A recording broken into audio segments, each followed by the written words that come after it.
atelier 1, IA et réussite scolaire, qui était rapporteur. Qui sont les rapporteurs? Je vous ai précisé, l'exercice, c'est de le faire en 2 minutes. Rassurez-vous. Je pense que ça sera moins que ça. Trois éléments que nous allons retenir, et pardon par cette synthèse qui sera sans doute trop parcellaire.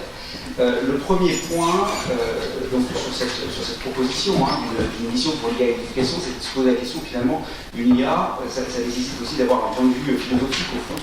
Pourquoi on va faire de l'IA? Et le consensus était sur une IA pour une éducation inclusive. En étant vigilant par exemple qu'on pourrait avoir de l'IA qui conduise à des processus de normalisation, et ça n'était pas la perspective dans laquelle nous souhaitions nous poser, mais peut-être plus une IA par exemple qui va permettre d'identifier des caractéristiques individuelles qui permettra de faire un travail pédagogique pertinent, mais pas forcément pour que tout le monde se ressemble. Ça, c'était le premier élément. Un deuxième élément qui a été évoqué, c'est comment, et alors là, sur lequel il n'y a pas une perspective, la question a été posée, et elle me semble intéressante, c'est que finalement, l'environnement éducatif, il n'est pas complètement isolé du reste de la vie, en particulier tout ce qui est une personne à besoin éducatif particulier. Alors il y avait l'exemple des troubles 10 qui a été évoqué. Il va y avoir des interventions qui vont arriver de professionnels extérieurs au système éducatif. Qu'est-ce qu'on fait avec les données, par exemple, qui peuvent exister en dehors de ça? Et avec un champ qui n'est pas complètement simple entre l'éducatif, qui a un certain régime, et on va éventuellement déborder sur le côté social ou médico-social ou médical, qui lui va appartenir à un autre régime. Qu'est-ce qu'on fait? Est-ce qu'on souhaite pouvoir avoir la possibilité de mettre ça en commun parce que l'individu il est unique et donc il finit par ses données, ou est-ce qu'au contraire on pense que c'est dangereux? C'est une question sans doute qu'il faut poser. Et enfin un point important, un dernier point, c'est que l'IA sera positive si elle permet d'accroître la compréhension des caractéristiques de l'enfant pour mieux agir au niveau éducatif, mais attention aux projections déterministes qui pourraient enfermer l'élève. Dit autrement, on pourrait avoir des processus d'analyse, par exemple, sur les projections qu'on connaît très bien, d'ailleurs qui existent d'ailleurs déjà. On connaît par exemple les chances de succès scolaire, mettons, en fonction des caractéristiques sociales des parents. Voilà. Le fait, si on prend de manière extrêmement basique, il n'y a pas besoin de dire pour ça, de se dire, bon, on a tel élève qui appartient à telle catégorie sociale, et bien donc voilà comment va être sa trajectoire. On voit que c'est quelque chose qui n'est pas souhaitable de faire. Avec l'IA, on pourrait aller de manière beaucoup plus fine dans l'analyse des trajectoires et quelque chose de dangereux finalement. C'est-à-dire finalement de rendre complètement et d'enfermer dans un système déterministe. Et il était souhaité que ce ne soit pas dans ce cadre-là que l'IA soit prise. Je ne sais pas si j'ai bien résumé, je ne sais pas si j'ai fait moins de 2 minutes, ça ne pas. Mais... Merci. Très bien. Alors, je rappelle l'exercice 2 minutes. Merci. Alors, l'atelier 2 consistait à travailler sur la mission intelligence artificielle et programmes scolaires, pour ajuster les programmes à l'environnement dans lequel les élèves et les étudiants seront amenés à évoluer. Au cours de notre atelier, nous avons eu trois réflexions. Une première consistait en fait à clarifier la proposition, d'une part en distinguant d'un point de vue des programmes l'enseignement en lui-même sous un angle plus technique, didactique, donc l'enseignement à l'IA, l'enseignement à l'intelligence artificielle, distinguer cette vision-là de l'acculturation, de la sensibilisation aux impacts de l'intelligence artificielle sur la vie quotidienne des élèves et des étudiants, avec en perspective en fait la formation du citoyen de demain. Donc d'un côté, on a vraiment une question de plus comment ça marche, que faut-il enseigner, et de l'autre, à quoi ça sert, donc comment cet enseignement va impacter les élèves. Ça, c'était la première réflexion. Deuxième réflexion, donc ça touchait l'interdisciplinarité. L'intelligence artificielle va clairement toucher toutes les disciplines, de l'histoire aux maths, à la philosophie. Toutes les disciplines doivent s'emparer du sujet, et en même temps, l'apport dans chacune des disciplines va être vraiment différent. Donc là, travailler sur cette thématique, sur cette transversalité, sera vraiment un enjeu justement des commissions chargées de ces programmes. Enfin, troisième réflexion. Alors là, il s'agissait de voir, on s'est rendu compte en fait, en discutant dans nos échanges, que notre proposition en réalité se rapprochait de manière très forte de la proposition 12 et de la proposition 13, qui consistait justement à la formation des élèves aux problématiques de l'intelligence artificielle, par exemple. Et à ce niveau-là, a émergé une réflexion. Pour nous, donc, il s'agissait de sensibiliser sur le fait qu'il fallait commencer très tôt en fait, l'apprentissage à l'intelligence artificielle des enfants pour qu'ils soient vraiment en capacité d'exercer leur capacité, leur majorité numérique à partir de 15 ans et non pas dans les textes que l'on a vus dans les propositions à partir de 16 ans comme c'était proposé. Voilà. C'était de faire coïncider la majorité numérique avec le fait que l'apprentissage vienne vraiment en amont de cette majorité. Voilà. Merci. L'atelier 2 a réfléchi donc sur cette même question. Et le premier point qui nous est apparu également, c'est qu'il fallait dissocier la question de l'intelligence artificielle dans la didactique de la question des contenus à enseigner aux élèves et de la même manière que le groupe précédent, nous renvoyons vers le point 12, la question 12, former les élèves aux problématiques de l'intelligence artificielle, qui est une question en soi et vraiment il nous a paru nécessaire de faire exploser ce premier point. Cela étant fait, nous nous sommes interrogés sur la didactique et les ressources pédagogiques à l'ère de l'intelligence artificielle et nous avons défini qu'il était important de partir des usages, de creuser à partir de ce qui émerge, des initiatives de terrain, de ce qui se fait concrètement et d'envisager un mode opératoire sous l'angle du groupe de contact et de travail entre des chercheurs et des enseignants et non en termes de mission cadre, même si on s'est à discuter ce positionnement ou la définition ou l'appellation de ce cadre qui viendrait s'ajouter pour aussi observer et en sortir des observations.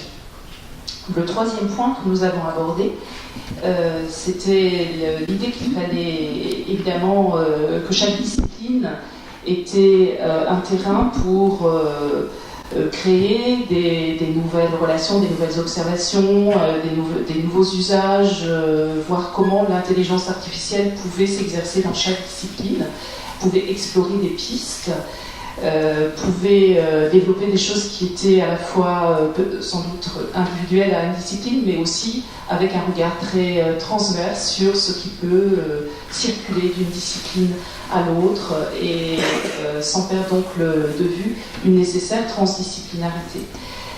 Réfléchir sur cette problématique, c'est se demander où l'intelligence artificielle peut s'inscrire dans cette discipline, et surtout avec une volonté de ne pas être surabondant et de ne pas en mettre partout.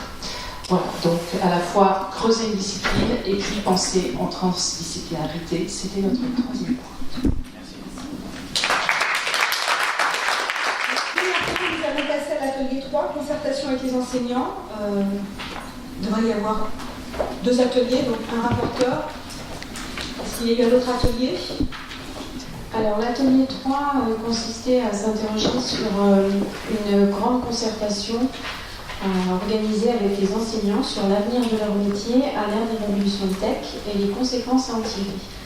Donc les 3 points que nous avons décidé de mettre en avant, le premier c'est de se dire qu'il faut que dans cette grande concertation soit inclus une dimension informative, parce que nous sommes tombés d'accord sur l'importance de l'acculturation à ces questions qui étaient à créer. Donc ça devait être un objectif de cette concertation, de ce débat. Et le deuxième point serait de se dire que finalement, si les enseignants sont impactés, c'est plus largement une question éducative et qu'il serait important d'élargir ce débat à l'ensemble des métiers de la communauté éducative. Et puis enfin, le troisième, c'est l'importance de circonscrire le sujet pour que cette concertation ou ce débat ne parte pas tous azimuts sur l'ensemble des sujets de l'avenir de l'éducation, qui risquerait de partir un petit peu dans tous les sens.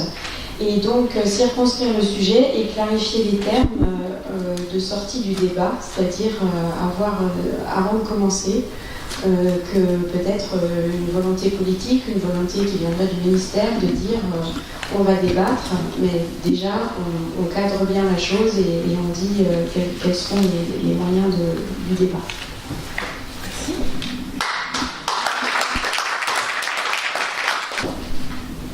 Merci. Donc la proposition 3 a été discutée dans un autre groupe et je ne peux qu'abonder ce qui a déjà été dit par la première rapporteure, parce que ce sont des thématiques que nous avons aussi abordées. On a juste synthétisé de manière un petit peu différente, donc on va mettre l'accent sur des choses un tout petit peu différentes. Le premier point, c'est vraiment l'unanimité sur l'importance de la concertation. Tout le monde était d'accord pour dire que c'était vraiment une chose importante d'avoir cette concertation. On a insisté sur le terme de concertation et pas de débat, qui serait un petit peu plus polarisant.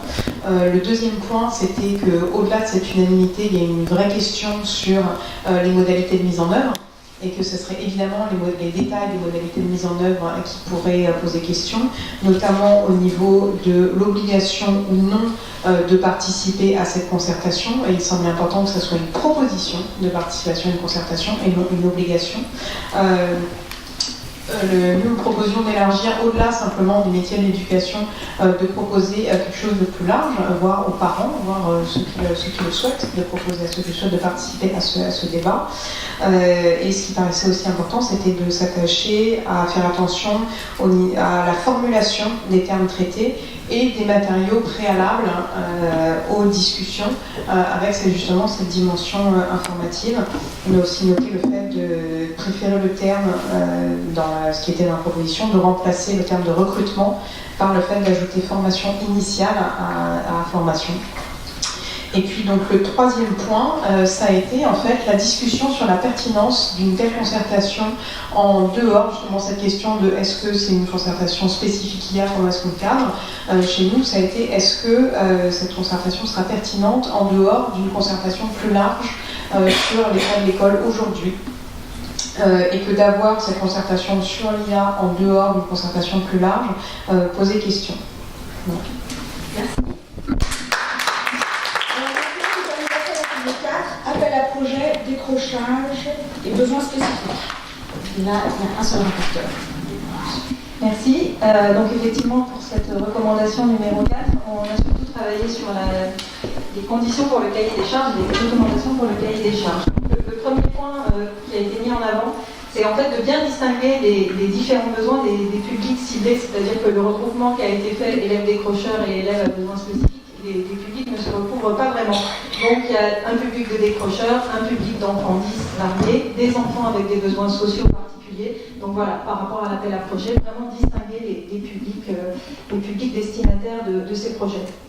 Deuxième point qui a été relevé avec intensité, dans la mesure où il y a un recueil de données et qui peuvent être des données sensibles puisqu'elles touchent à la santé, il faut vraiment sécuriser les destinataires de ces données, voilà, parce que le diagnostic relève de la médecine, il y a des aspects qui relèvent du social et qu'il faut vraiment être sûr que, pour des raisons éthiques évidentes et qui ont sans doute été abordées dans d'autres ateliers, ça doit être sécurisé efficacement, les familles étant évidemment les premiers destinataires de ces résultats puisqu'il s'agit de leurs enfants.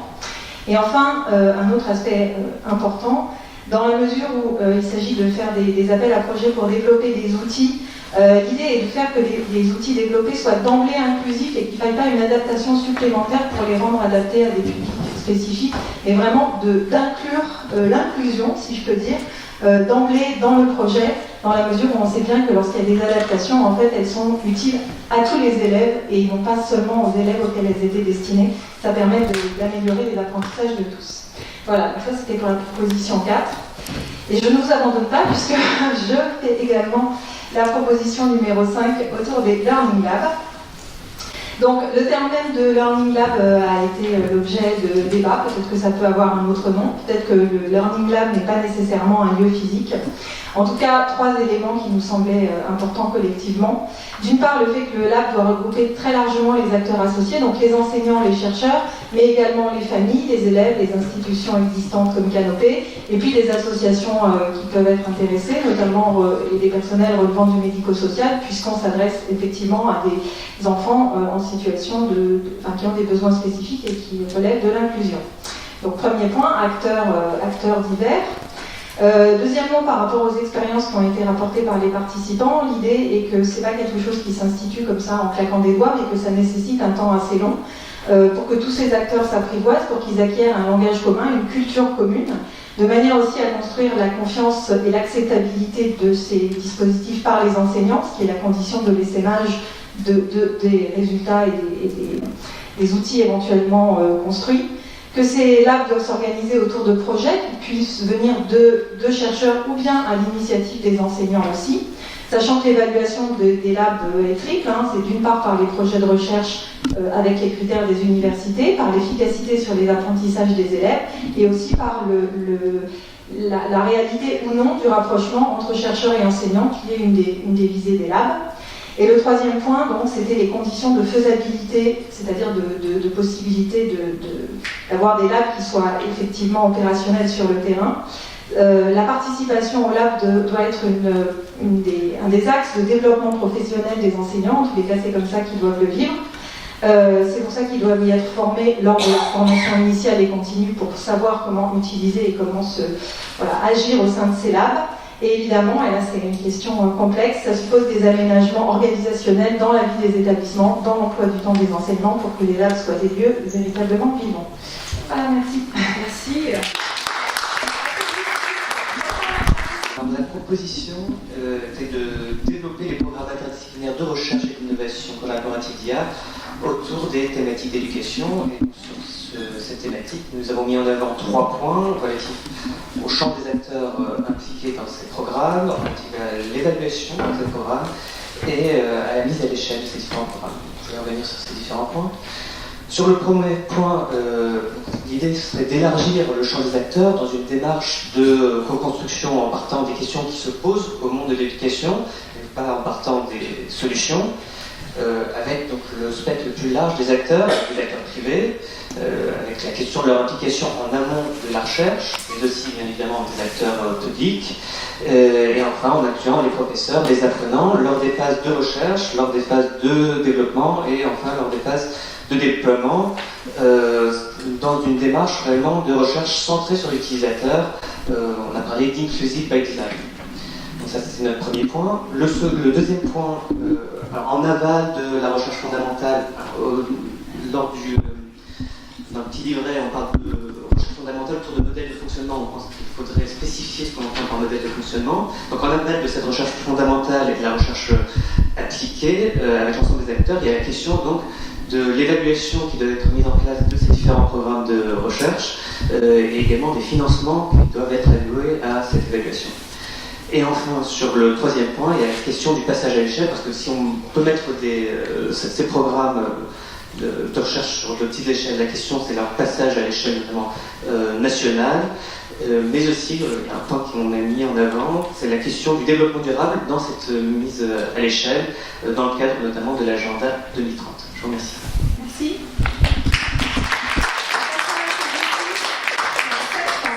Dispositif de recueil et d'échange de données.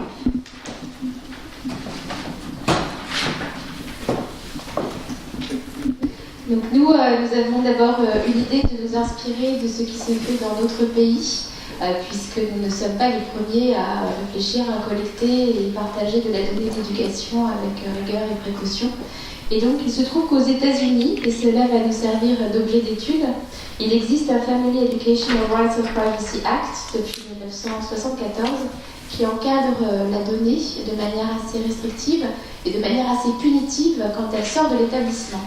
Donc ça n'est absolument pas un modèle, mais en tous les cas, nous avons trouvé une matière à investiguer en complément de nos réflexions françaises et peut-être d'autres pays.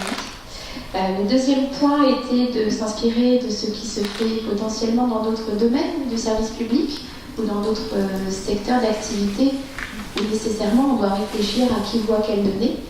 Et en particulier dans notre pays aujourd'hui, nous avons le Health Data Hub qui est en train d'être créé dans le secteur de la santé, qui interroge les mêmes problématiques de comment on amène des acteurs dispersés à recueillir une information alors qu'ils n'y voient pas nécessairement un intérêt. Comment est-ce qu'on partage cette information de manière sécurisée? Et enfin, comment est-ce qu'on l'exploite pour permettre de rendre plus service à un individu avec de l'IA, mais aussi produire de la statistique pour orienter les politiques publiques au mieux.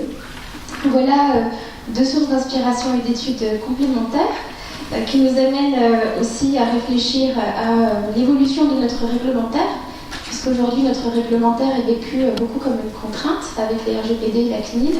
Évidemment, c'est excessivement nécessaire d'avoir un cadre, mais ce cadre peut être pensé en fonction des usages qui eux-mêmes évoluent. Et donc, ce qui nous tient à cœur, c'est que le cadre soit en effet contraignant quand il y a un risque, mais qu'il soit aussi encadrant et utile. Donc, on voudrait faire des propositions, car le réglementaire est appelé à évoluer pour accompagner l'évolution de la société civile. Enfin, je pense qu'on a réfléchi à l'éducation à la donnée, car l'objectif pour nous, c'est d'avoir des citoyens informés qui discernent au mieux les usages et les risques possibles associés au numérique et puissent agir pour retirer leurs données des dispositifs lorsque nécessaire.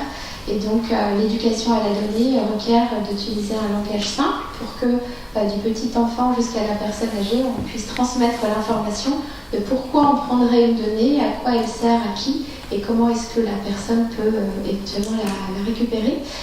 Voilà ce que nous a suggéré ce groupe de travail. Je vous remercie. Nous allons passer à l'atelier 8, appel à projet, émergence d'une offre technique.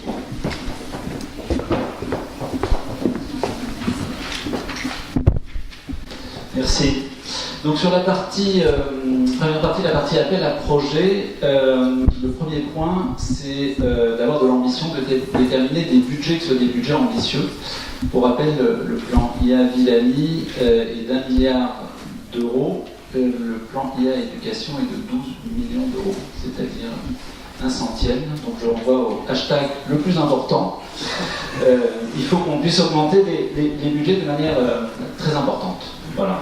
Deuxièmement, une fréquence déterminée pour des appels d'offres et en parallèle de ça, bien sûr, tenir les calendriers de cette fréquence déterminée des appels d'offres.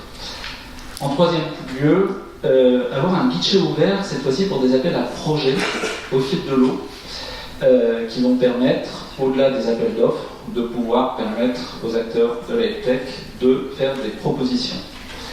Quatrièmement, un soutien à la filière EdTech IA en fonds propres, en attendant qu'un marché soit véritablement développé, de manière également à favoriser les regroupements de start-up, de manière à pouvoir créer des champions nationaux.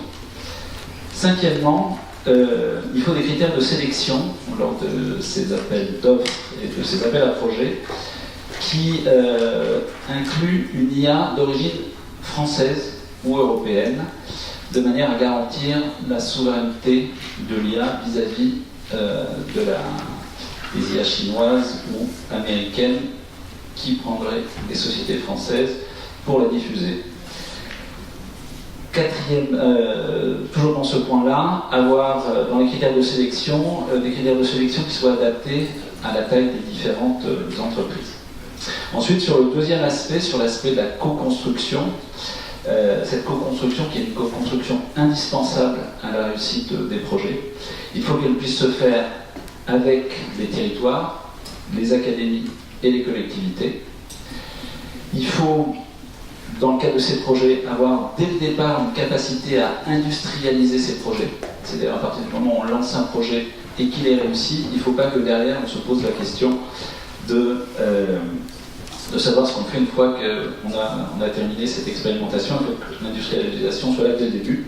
Et en dernier lieu, et c'est le dernier point, une visibilité des résultats de voilà. Merci beaucoup. Je vais être insistante, hein, l'exercice c'est 2 minutes, c'est important. Nous allons passer à l'atelier 9, la formation, le rapporteur. Nous avons 2 rapporteurs, oui, c'est un atelier où c'est fait en 2 fois. Je vous invite à être synthétique.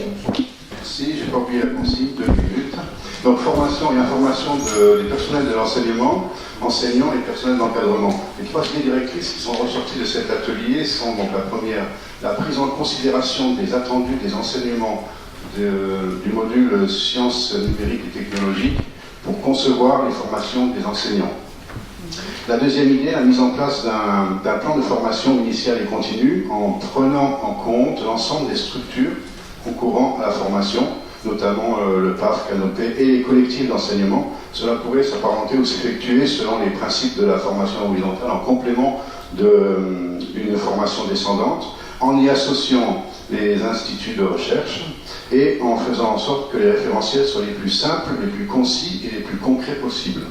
La troisième idée directrice est la création d'une plateforme spécifique pour les sujets informatiques, IA et enseignement, qui soit attrayante, plaisante. Le mot qui est ressorti de l'atelier, c'était qu'il soit la plus chouette possible sur ces sujets. Elle devra fournir aux utilisateurs des informations, des ressources et aux formateurs les moyens d'assurer les formations. Voilà. Merci. Le deuxième groupe qui a planché sur ce sujet, il s'est mis d'accord à l'unanimité sur 3 points. Le premier, c'était de former d'abord, de commencer par former sur des usages spécifiques pour des élèves notamment à besoins particuliers et en même temps dans les angles morts des pratiques d'apprentissage des enseignants, là où c'est pas du tout investi, où les résultats sont peut-être les plus problématiques. Le deuxième point, c'est de commencer les questions de formation par un temps d'initiation et de découverte qui privilégie les échanges entre pairs. Et le troisième point, c'est que ce début de formation soit enrichi ensuite par plusieurs étapes, à plusieurs échelles, que puissent se former des collectifs de travail, des temps de co-formation, des temps de travail d'équipe dans les établissements, et qu'ensuite ça puisse agir aux différents échelons locaux, académiques et nationaux. Merci. Maintenant, nous allons passer à l'atelier 10, outils pour les enseignants. Alors, du coup, sur la question de la proposition sur les outils pour les enseignants, on parle des 3 propositions qui ressortaient. Il y avait la question qui paraissait fondamentale et de base sur la question des territoires, notamment la question des infrastructures, garantir que les infrastructures soient suffisantes, quels que soient les territoires. On peut penser notamment en province sur les questions des territoires où il y a l'avancement par exemple de réseaux tout court, ou en banlieue avec pas suffisamment de territoire. Et derrière, ça soulève aussi une question d'égalité et même d'équité sur la question des coûts qu'on peut avoir à la fois pour les usagers et pour les différents territoires. Sur la deuxième proposition, un point important qui ressortait, c'était la question de l'assonance qui correspond à une communauté. Par exemple, les outils peuvent émerger d'une volonté de communauté, c'est de leur remonter avec quelque chose d'assez horizontal dans le fonctionnement qui était envisagé là-dessus, notamment pour pouvoir permettre d'avoir une visibilité concrète sur les différents outils qui étaient demandés par les communautés là-dessus, avec un point de vigilance très important qui a déjà été soulevé dans l'intervention précédente, le cadre de la confiance, notamment en termes d'éthique et juridique, sur les collectes de données, sur l'utilisation qui en est faite, avec un point de vigilance sur les GAFAM. Et le dernier point qui est un peu une résultante des 2 points précédents, c'est une volonté de politique publique sur ces questions-là, parce que quand on parle de gratuité, quand on parle d'action publique, c'est important que ce soit vraiment une volonté de l'État, un service public qui est mis en place et qui est du coup vraiment axé sur ce point-là pour les outils pour les enseignants. Voilà. Merci. Mise en action des enseignants.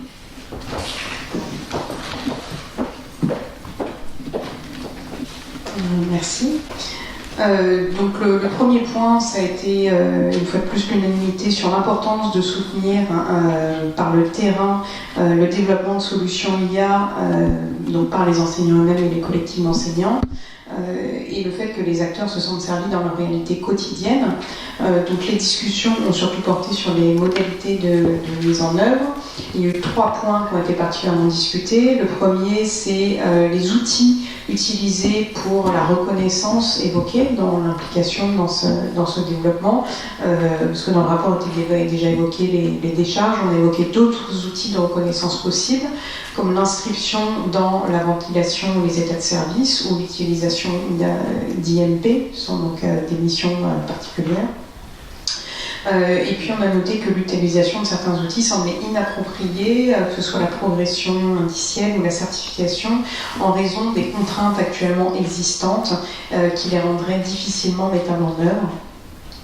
Le deuxième point qui a été discuté, c'était l'idée de soutenir plus précisément des développements liés à des contraintes nouvelles, de fait de réforme par exemple. Et donc on a cité comme exemple le chef-d'œuvre au bac, ou la co-animation ou l'accompagnement personnalisé. Et la troisième question qui a été discutée, c'était celle de mettre des labels sur des établissements.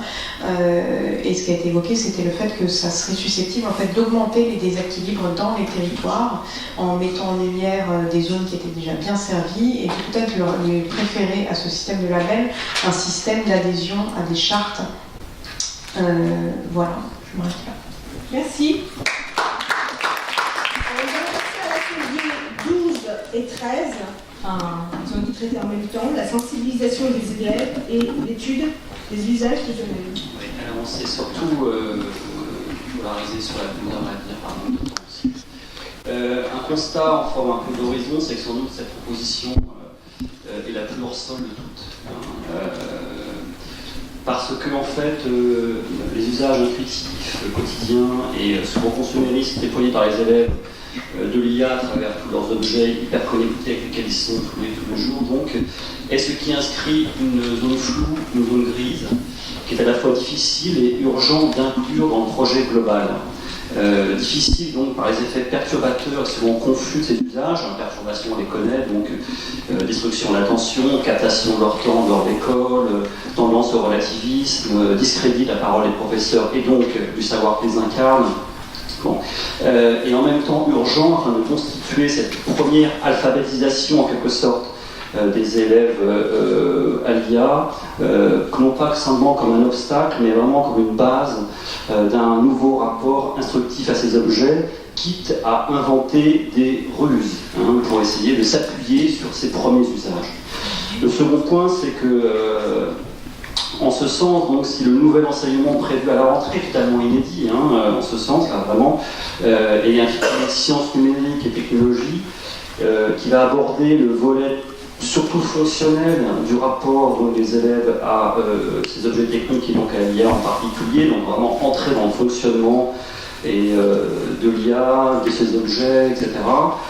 Par contre, le volet plus réflexif, qui est requis par cet enseignement et reste vraiment à clarifier à travers 3 questions matricielles.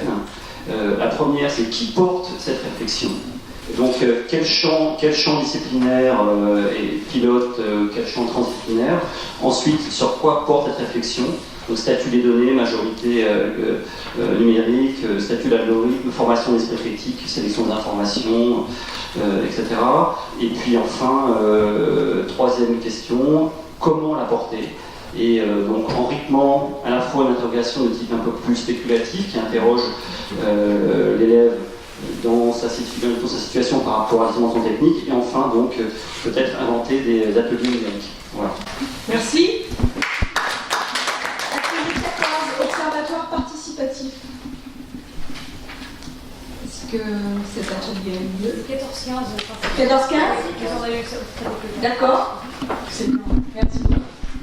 Alors oui, comme je l'ai dit, on nous a montré de la proposition 15. Donc il s'agissait de traiter le renforcement des capacités stratégiques et opérationnelles du ministère de l'Éducation nationale et du ministère de l'Enseignement supérieur et de la Recherche. Donc on a traité 2 pans qui sont inscrits aujourd'hui dans le rapport.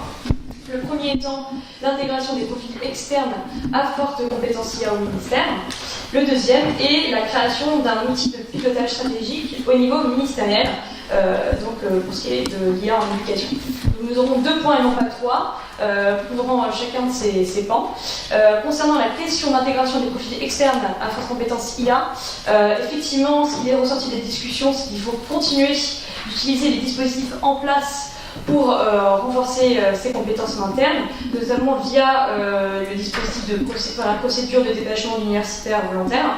Mais ce qui est vraiment ressorti de notre échange, c'est davantage l'enjeu concernant la création d'occasions d'échanges sur le terrain.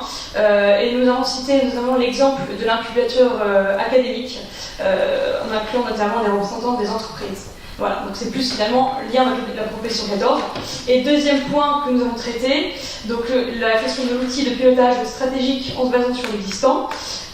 Donc l'idée c'est de partir du numérique effectivement, mais d'intégrer un scope plus large, notamment avec un mandat qui toucherait davantage donc, le pilotage des appels à projets, mais pourquoi pas aussi la politique de données. Voilà. Atelier 17, action européenne. Et international. Et international. Donc au plan européen, pour contribuer à mettre la France en position de leadership, encourager une initiative volontariste du ministre de l'Éducation nationale au Conseil européen des ministres de l'Éducation pour proposer la création d'un comité de pilotage à l'échelle de l'Union visant à faire émerger un cadre européen de réflexion et de proposition sur l'usage de l'IA au plan éducatif. En proposition numéro 2, c'est plutôt une proposition bottom-up, c'est-à-dire entendre les enfants et ce qu'ils ont à dire. Donc prendre en compte les apprenants de l'enseignement scolaire, de l'enseignement supérieur et de l'enseignement agricole.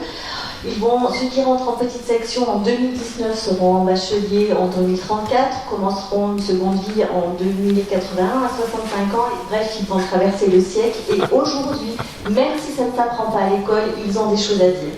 Alors comment pouvons-nous entendre leurs propositions? Différents moyens.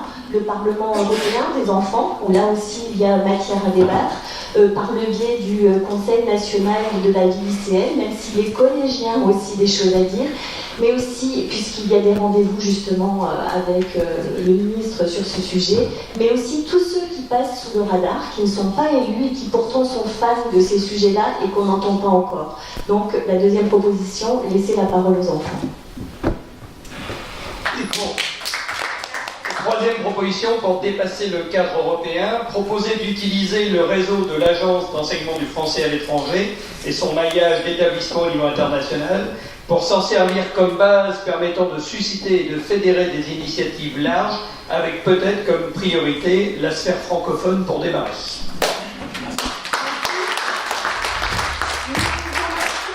Tout le travail qui a été mené cet après-midi et demain je l'ai le temps était très court. Vos contributions seront intégrées dans le projet de rapport qui vous sera envoyé, afin que vous puissiez encore y apporter toutes vos contributions avant que la version finale